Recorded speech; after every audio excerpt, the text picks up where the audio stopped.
আসসালামু আলাইকুম। আজকের ভিডিওটি খুবই গুরুত্বপূর্ণ। যারা লতি কচু চাষ করতেছেন, নতুন চারা রোপণ করেছেন, তাদের জন্য এই ভিডিওটা খুবই দরকারি।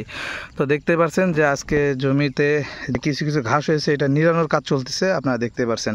তো মূলত এই জমিটা হলো 29 শতকে, যে দেখতে পাচ্ছেন এখান থেকে শুরু করে ওই মাথা পর্যন্ত 29 শতকের একটা প্রজেক্ট। আর এই প্রজেক্টে যে 8 থেকে 9 দিন আগে চারা রোপণ করা হয়েছে। এক পাতা, কোনোটায় 2 পাতা বের হয়ে গেছে, যে দেখতে পাচ্ছেন। এখন কথা হচ্ছে যে অনেকের জমিতে ঘাস হয়, এই জন্য অনেকে বলে যে ভাই ঘাস হলে কি করব। এই দেখেন, যখন জমিতে ঘাস হয়, অতিরিক্ত ঘাস বড় হওয়ার আগেই এই ঘাসগুলো আপনারা হাত দিয়ে নিয়ে বের যে দেখতে পাচ্ছেন যে ঘাসগুলো কিন্তু নিড়ানির কাজ চলতেছে।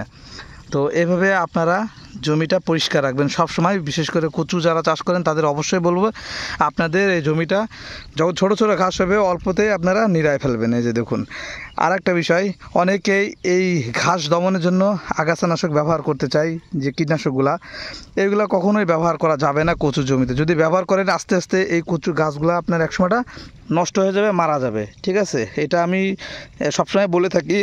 অনেকে বলে যে হলো আগাছানাশক দেওয়া যায়, তো আপনারা দেখবেন যে আগাছানাশক দেওয়ার পরে সে দ্বিতীয়বার আর কোনো ভিডিও দেয় না, কারণ তার বাস খাইছে বিদায় পরবর্তীতে যে সে লাভ হয়েছে লস হয়েছে এই নিয়ে আর কোনো দ্বিতীয় কোনো ভিডিও তৈরি করে না।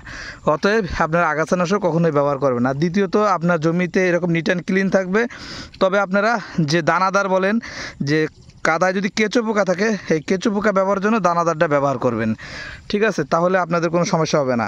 বিঘা প্রতি 2 কেজি দানাদার দিয়ে দেবেন কেঁচো পোকার জন্য।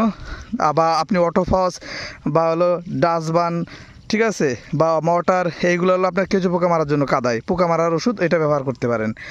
আর 15-20 দিন পরে এখানে হলো কী কী সার দিতে হবে পরবর্তী ভিডিওতে আপনাদেরকে জানাবো, সে পর্যন্ত আমার সাথেই থাকবেন। তো এই মেসেজটা দেওয়ার জন্য মূলত ভিডিও করলাম। তো সবাই ভালো থাকবেন, খোদা হাফেজ।